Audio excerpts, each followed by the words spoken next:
자, 사도행전 28장에는 바울이 마침내 로마에 들어가는 장면이 나오게 됩니다. 로마에 들어가서 어떤 일을 했는지 또 어떤 말씀을 전하였는지 본문이 소개하고 있습니다. 자, 1장부터 보게 되면 풍랑을 만나서 도착한 섬이 멜리다라는 섬에 도착하게 됩니다. 그런데 비가 오고 날이 차서 불을 뗐어요. 그래서 바울이 나무 한 묶음을 가지고 와서 불에 넣으니까 그 나무 더미 속에서 뭐가 나왔다고요? 독사가 나왔어요. 독사가 나와서 바울의 손을 물었습니다. 이제 이 문제에 대해서 우리가 한번 좀 생각해야 되는데, 자, 바울이 죽을 수 없는 이유에 대해서 지난주 설교를 통해서 우리가 확인했죠. 그렇죠? 예, 바울은 어디를 가야 된다고요? 로마를 가야 되기 때문에. 누구의 뜻이에요? 하나님의 뜻이기 때문에 하나님의 뜻이 이루어지기 전에는 바울이 죽을 수 있다, 없다? 없다. 그렇죠? 그러니까 바울이 죽을 수 없어요. 이 말씀이 어디에 나오느냐 하면 마가복음을 갑니다. 마가복음 16장을 가게 되면 이 말씀을 여러분들이 잘 보시고 잘 이해를 하셔야 됩니다. 예수를 믿는 사람이 뱀의 독을 마시거나 뱀에 물리게 되면 죽지 않는다라고 해서 제가 한 오래전에 신문을 통해서 보았는데 어떤 사람이 이것을 문자적으로 믿었다가 결국에는 죽었어요. 그러니까 그 사람도 실망을 하겠지요. 왜 그럴까요? 성경의 말씀을 하나님의 뜻으로 해석이 되어야 되는데 자기 생각으로 해석을 하다가 보니까 오해를 함으로 인하여 엉뚱한 결과를 낳게 됩니다. 자, 14장 위에 보게 되면 여러분 뭐라고 거기 설명이 되어 있나요? 만민에게 복음을 전파하라. 14절. 마가복음 16장 14절 거기 보게 되면 만민에게 복음을 전파하라 하시면서 제자들에게 그 말씀을 하시면서 너희가 복음을 전할 때에, 자, 제자들은 자기의 일을 하는 거예요? 하나님의 일을 하는 거예요? 하나님의 일을 하는 거 아니에요. 그렇죠? 하나님이 뜻을 정하셨는데 그 뜻을 세상에 알리기 위하여 누가 이 땅에 오셨어요? 예수 그리스도가 오시고 그 다음에 예수 그리스도가 그 일을 다 이루신 후에 그 일을 누구에게 맡겼어요?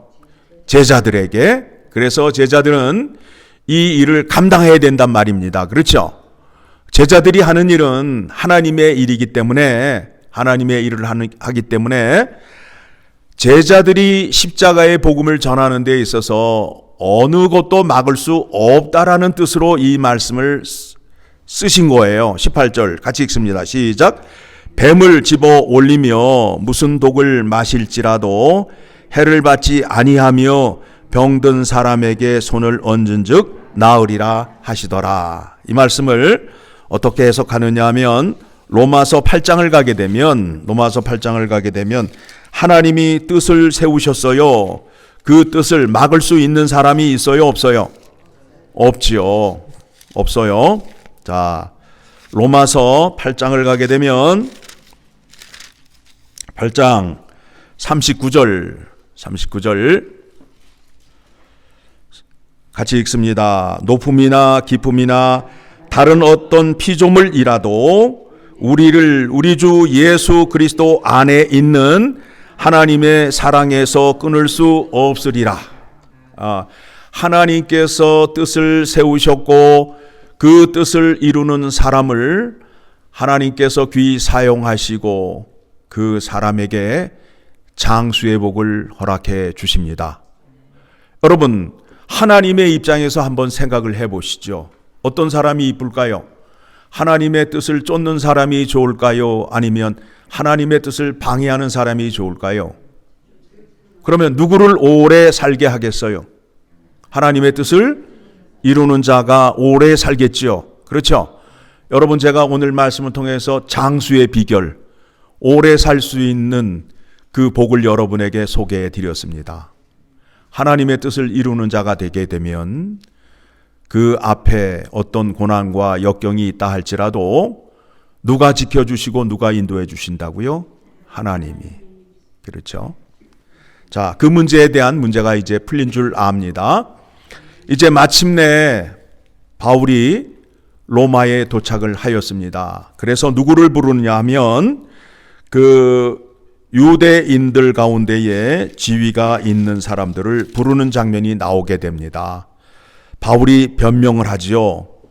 내가 로마에 온 것은 내 동족을 고발하려 함이 아니라 예수 그리스도의 십자가의 복음을 전하러 왔노라 라고 말하고 있어요. 자, 다시 본문으로 돌아와서 28장 19절 읽습니다. 유대인들이 반대하기로 내가 마지 못하여 가이사에게 상소하며 내 민족을 고발하려는 것이 아니니라. 변명을 하고 있어요. 그러면서 무슨 얘기를 하느냐 하면 내가 구약 성경에 나와 있는 예수 그리스도에 관하여 그들에게 전하고 있어요. 자, 23절 시작. 그들이 날짜를 정하고 그가 유숙하는 집에 많이 오니 바울이 아침부터 저녁까지 강론하여 하나님의 나라를 증언하고 모세의 율법과 선지자의 말을 가지고 예수에 대하여 권하더라. 자, 예수님께서 부활하신 날 엠마오로 내려가는 두 제자에게 나타나셨어요. 그런데 그 두 제자는 실망을 했어요. 실망을 했지요. 그러면서 그 두 제자에게 모세와 선지자의 글에 나를 증거하였다. 그러면서 성경의 말씀을 자세히 풀어 주셨어요. 무슨 얘기냐 하면 구약에 나와 있는 말씀을 예수 그리스도로 해석을 하지 못하게 되면 성경을 올바로 보지 못한다는 것이 됩니다. 그렇죠? 창세기서부터 예수 그리스도가 그 안에 숨겨져 있잖아요. 숨겨져 있잖아요. 우리가 구약에서 뭐라 그래요? 구약은 오실 메시아의 예표요. 그래서 예수 그리스도가 이 땅에 오심으로 인하여 구약의 예언은 누구에 와서 완성이 되었다? 예수 그리스도에 와서 완성이 되었다. 그래서 하나님 나라를 선포하고 하나님의 뜻을 선포하고 또 제자들에게 하나님 나라를 열심히 가르침으로 인하여 제자들이 서신서를 써서 서신서의 수신자가 누구예요? 서신서의 수신자가 누구예요? 각 교회지요. 서신서를 엘파소 열린문 장로교회에 보냈단 말입니다. 즉 예수 그리스도가 이 땅에 와서 예수 그리스도의 가르침을 누가 받았어요? 제자들이 받아서 그 가르침의 풍성함을 교회에 보낸 내용이란 말입니다. 그러니까 교회의 하나님의 은혜가 풍성하게 하기 위해서는 복음서와 서신서의 내용을 잘 살피게 되면 은혜를 많이 받을 수 있게 되는 겁니다. 자, 구약의 말씀을 예수 그리스도로 해석이 되어야 되고 예수 그리스도가 중심이 되어야 함을 지금 23절에서 말씀을 하고 있지요. 그런데 여기에 나와 있는 유대인들 가운데에 그 말씀을 믿지 않는 사람도 있고 믿는 사람도 있어요. 설교를 하거나 전도를 하거나 우리가 성경 공부할 때에 믿는 사람이 있고 믿지 않는 사람이 있어요. 그런데 이 일은 사람이 하는 것이 아니라 누가 한다고요? 성령 하나님이 하는 거예요. 성령 하나님이 하는 거예요. 그래서 일찍이 이사야 선지자가 뭐라 그래요? 외치고 외쳐도 듣지 못하는 사람이 있다는 거예요. 그런데 또 들으면 믿는 사람이 있다라는 겁니다. 그래서 이 말씀을 예수님의 가르침 속에, 비유 속에 열처녀 비유가 나오잖아요. 열처녀.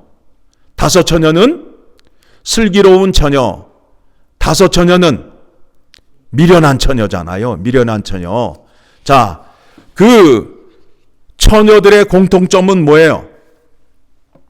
처녀들의 공통점은 뭐예요? 열 처녀가 모였는데 열 처녀는 슬기로운 처녀고 다섯 처녀는 미련한 처녀인데 그들의 공통점은 뭐냐면 신랑이 오기를 기다리고 있다는 거예요. 신랑이 오기를 기다리고 있다는 거예요. 그러면 다른 점은 뭐예요?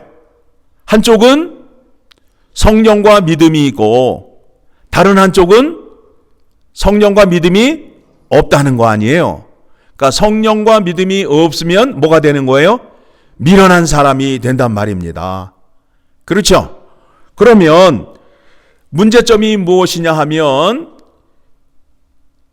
성령과 믿음이 있어야 되는데 미련한 처녀들은 성령과 기름이 없음으로 인하여 그것을 살아가는 동안에 천국문이 닫혔어요.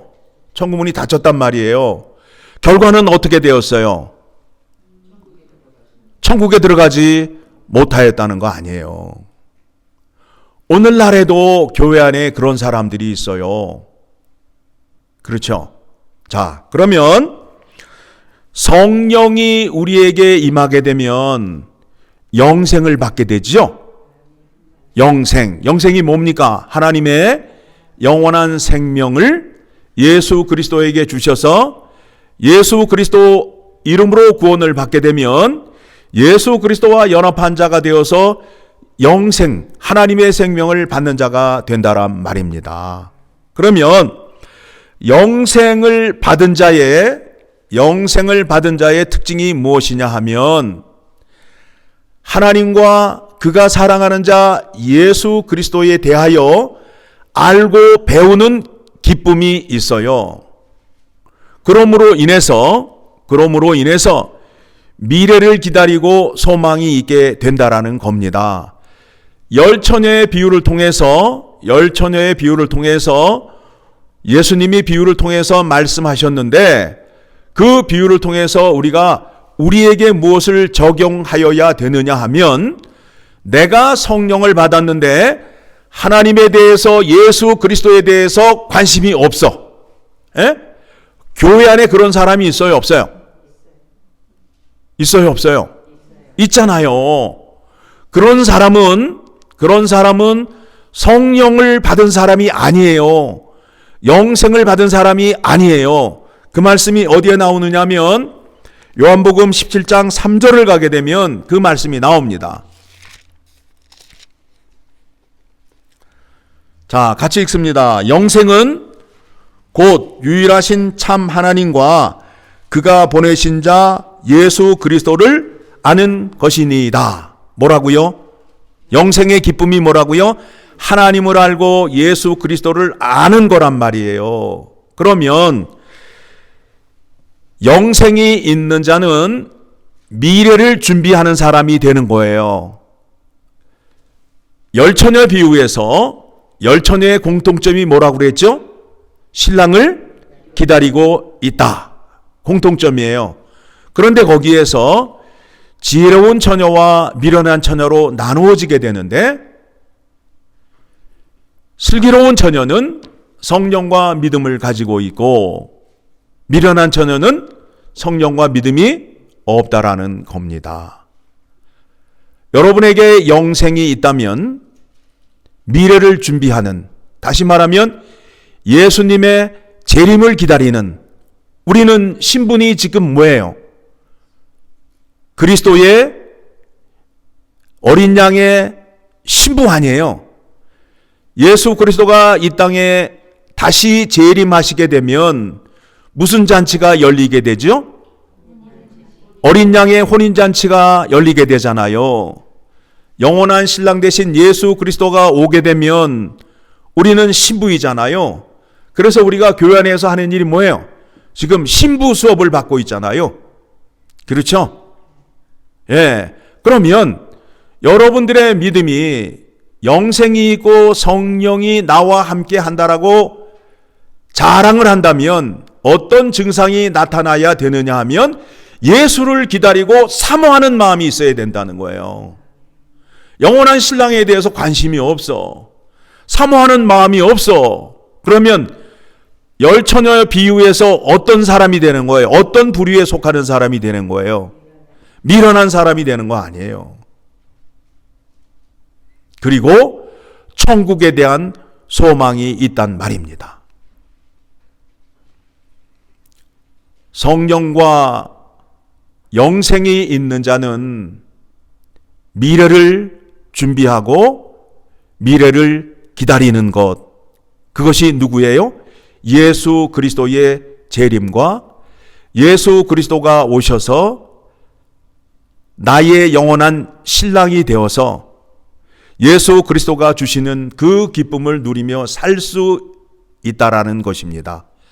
여러분, 사람이 이 땅에 살아가는 데 있어서 가장 기쁨을 누리는 순간이 어느 때이냐면 결혼식 때예요.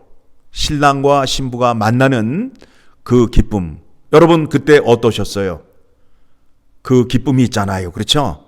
그러니까 예수님을 만나는 그 기쁨을 비유하는 데 있어서 사람인 우리가 그 기쁨을 느낄 수 있게끔 이해시키는 데 있어서 그 혼인잔치의 비유를 통하여 우리에게 말씀하는 겁니다. 예수님을 만나게 되면 그와 같은 기쁨이 있다라는 것입니다. 자, 성령께서 역사하셔야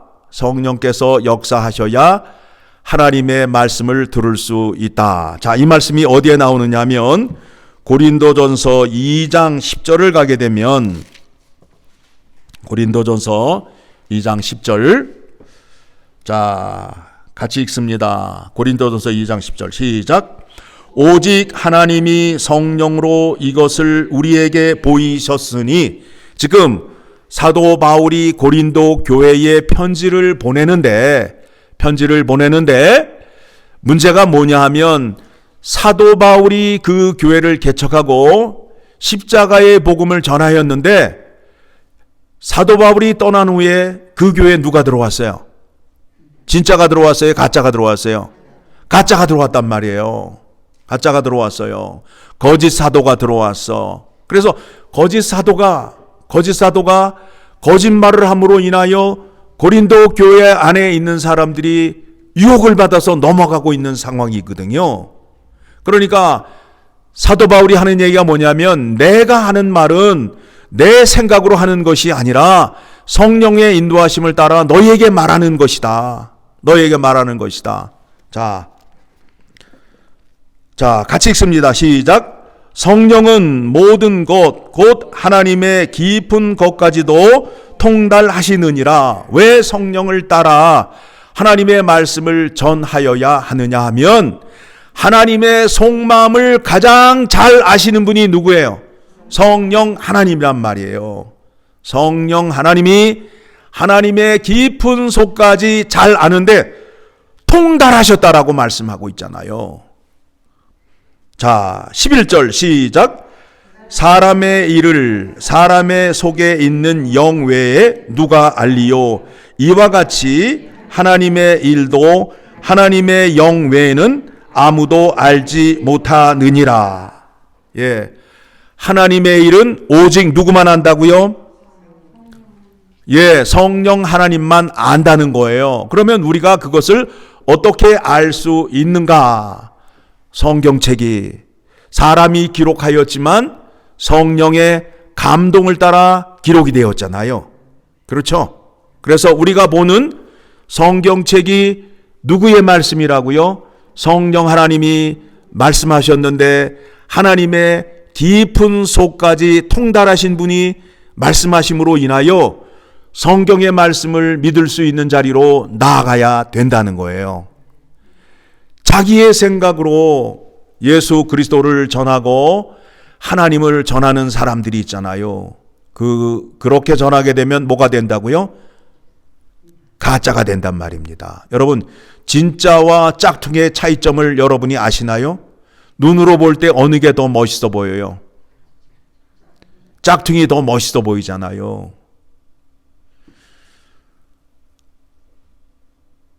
사도 바울이 하는 얘기가 뭐냐면, 나는 예수 그리스도의 십자가 외에는 다른 것을 전하지 아니하노라 라고 말씀하고 있어요.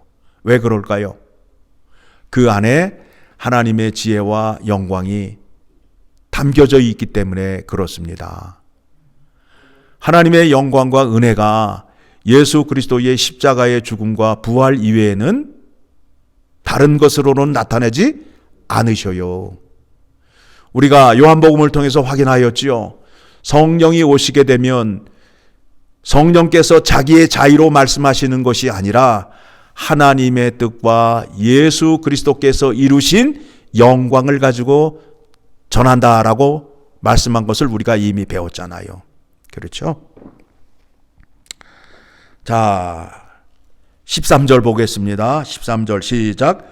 우리가 이것을 말하거니와 사람의 지혜가 가르친 말로 아니하고 오직 성령께서 가르치신 것으로 하니 영적인 일은 영적인 것으로 분별하느니라. 그러니까 하나님의 말씀을 알기 위해서는 사람의 생각이 개입돼서는 안 되고, 성경을 해석하는 데 있어서 사람의 생각이나 꿈으로 해석하는 것이 아니라 성경을 성경으로 해석하는 우리의 믿음이 있어야 된다라는 겁니다. 자, 그래서 14절 같이 읽습니다. 육에 속한 사람은 하나님의 성령의 일들을 받지 아니하나니 이는 그것들이 그들에게는 어리석게 보임이요 또 그는 그것들을 알 수도 없나니 그러한 일은 영적으로 분별되기 때문이라. 예, 그러니까 성령을 받지 않게 되면 하나님의 말씀을 들어도 알지 못한다가 되는 거예요. 그래서 누가복음 11장 말씀을 보게 되면 구하라 찾으라 두드리라 라는 말씀을 하고, 하늘 아버지께서 아들인 너희에게 무엇을 주신다? 성령을 주신다라고 말씀하고 있잖아요. 최고의 복이 뭐예요? 100만 달러 받는 것보다 성령을 받는 것이 좋단 말이에요. 그렇죠? 예, 성령을 통하여 영생을 얻게 되고 또 하나님의 뜻을 알게 되고 하나님께 쓰임받는 자가 된단 말입니다. 그러면서 하나님께서 그에게 뜻을 세우고 그와 함께 하게 되면 그 뜻을 이루기 전까지는 하나님께서 그를 누구도 손대지 못하게끔 인도 보호하여 주신다라는 것이 오늘 사도행전 28장의 말씀인 것입니다. 확인하셨죠? 그래서 15절 시작. 신령한 자는 모든 것을 판단하나 자기는 아무에게도 판단을 받지 아니하느니라. 하나님의 말씀을 전하는데 누가 감히 이 말씀에 대해서 비판을 하고 도전을 하겠어요? 세상 사람이 똑똑하다 할지라도 성경에서 나오는 말씀을 이해할 수 없다니까요. 자, 쉬운 예로 처녀가 아들을 낳는다니까요. 세상 사람은 믿어요, 안 믿어요? 우리는 믿어요, 안 믿어요? 믿잖아요. 누가 하셨기 때문에? 하나님이. 죽은 자가 3일 만에 살아났대요. 세상 사람 믿어요, 안 믿어요? 안 믿잖아요. 그런데 우리는 믿어요, 안 믿어요? 누구 때문에? 예, 성령 하나님이 지혜를 주셔서 그것을 이해시키고 믿음으로 고백할 수 있는 자리로 인도하여 주시잖아요. 그렇죠? 예. 그래서 16절 시작. 누가 주의 마음을 알아서 주를 가르치겠느냐? 그러나 우리가 그리스도의 마음을 가졌느니라. 고린도전서를 편지를 보내는데 고린도 교회에게 말씀을 보내면서 그들에게 경각심을 주는 것이 무엇이냐 하면 진짜 사도와 가짜 사도를 구분하라. 가짜 사도는 사람의 말로 삼삼하게 말을 한단 말이에요. 그렇죠? 그런데 진짜 사도는 예수 그리스도의 마음을 갖고 성령의 인도하심을 따라 십자가의 복음을 전한다라고 말씀하고 있습니다. 자, 그리고 다시 본문으로 돌아가면 이제 바울이 로마 감옥에 갇혀서도 하는 일이 뭐예요? 이제 육체가 묶여 있으니까 돌아다닐 수 있어요? 없어요? 없지요. 그러니까 감옥에 앉아 있으면서 내가 감옥에 갇혀 있으니 이제 좀 편히 쉬자, 이게 아니라 니들이 나를 감옥에 가두어 봐라. 나는 하나님의 십자가의 복음을 편지로 세상에 알리노라 하면서 옥중서신서를 기록하게 되었다라는 겁니다. 그런데 놀라운 것이 무엇이냐면 에베소서, 빌립보서, 골로새서, 빌레몬서를 기록하였는데 바울이 감옥에 앉아 있는데 하나님께서 바울에게 어떤 영감을 주었느냐 하면 에베소서를 보게 되면 예수 그리스도의 십자가의 복음이 하늘에서 뜻을 세우신 것을 그에게 알게 하셨어요. 그래서 에베소서의 내용을 보게 되면 하나님께서 어떤 뜻과 어떤 목적을 갖고 죄인들을 구원하려 하시는지, 교회를 세우려 하시는지 그 신령한 깊이 있는 지혜의 말씀을 누구에게 허락했다고요? 바울에게. 그래서 바울이 그거를 받아서 그 내용을 적어서 어느 교회에 보냈다고요? 에베소서에 보내고 엘파소 열린문 장로교회에 보냈단 말입니다. 그래서 서신서의 말씀을 우리가 잘 살피게 되면 하나님의 깊은 지혜와 하나님의 높은 뜻을 알게 됨으로 인하여 우리의 믿음이 어떻게 될까요? 어떻게 돼요? 성숙한 자가 되잖아요. 그렇죠? 하나님의 뜻을 깊이 아는 자가 됨으로 인하여 하나님께서 기뻐하시고 그 사람을 십자가의 복음을 위하여 쓰실까요? 안 쓰실까요? 쓰실 수밖에 없다라는 거죠. 여러분, 그렇게 되시기를 소망합니까? 예, 오늘 말씀을 통해서 확인합니다. 여러분이 성령이 함께하고 영생의 복을 받았다면 하나님과 예수 그리스도를 아는 일에 더욱 힘써야 되고, 그 다음에는 예수를 기다리는, 영원한 신랑 되신 예수 그리스도를 기다리는 믿음이 있어야 되고 천국의 소망이 있어야 된다라는 겁니다. 그런데 많은 사람들이 교회 우리끼리 모였으니 우리끼리 먹고 재미있게 놀고 그냥 지내자라고 하는 사람들이 있어요. 그런데 그 사람들은 어떻게 된다고요? 슬기로운 처녀예요? 미련한 처녀예요? 미련한 처녀는 어디를 못 들어갔다고요? 천국을 못 들어갔잖아요. 어떻게 하면 좋겠어요? 우리 교회가 어떤 교회가 되었으면 좋겠습니까? 슬기로운 교회가 되었으면 좋겠죠? 슬기로운 처녀들이 많이 모였으면 좋겠습니다. 여기 슬기로운 처녀라기보다는 슬기로운 할머니들이 많이 모이는 교회가 되었으면 좋겠습니다. 그렇죠? 예, 그렇게 되기를 간절히 소망합니다.